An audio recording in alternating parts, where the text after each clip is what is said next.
តែម្ដងទៀតអូខេដែរនេះចង់ចែកម្លែកតិចសម្រាប់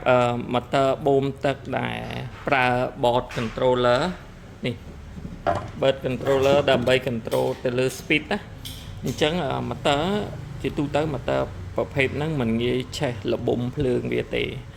ដែលខូចភាគច្រើនខូចទៅលើ board control speed ដោយសារមូលហេតុមាន board control speed បែបហ្នឹងហើយបានជាពេលវាគាំងវាអីវាមិនអាចដល់កម្រិត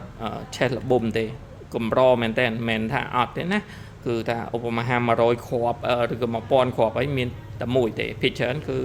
ឆេះបែបនេះខូច control board នេះអញ្ចឹងថ្ងៃនេះ EQ បាន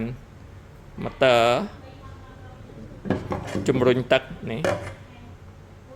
លេខ TQ 800 មួយកម្លាំងម៉ាសេសអតិជនផ្ញើមកជួសជុលហើយ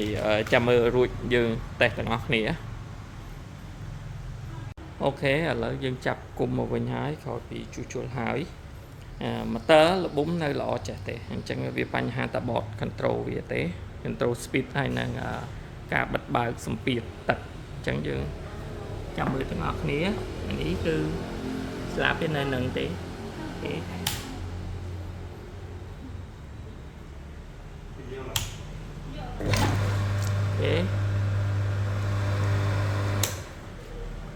ូខេដែរហើយអញ្ចឹង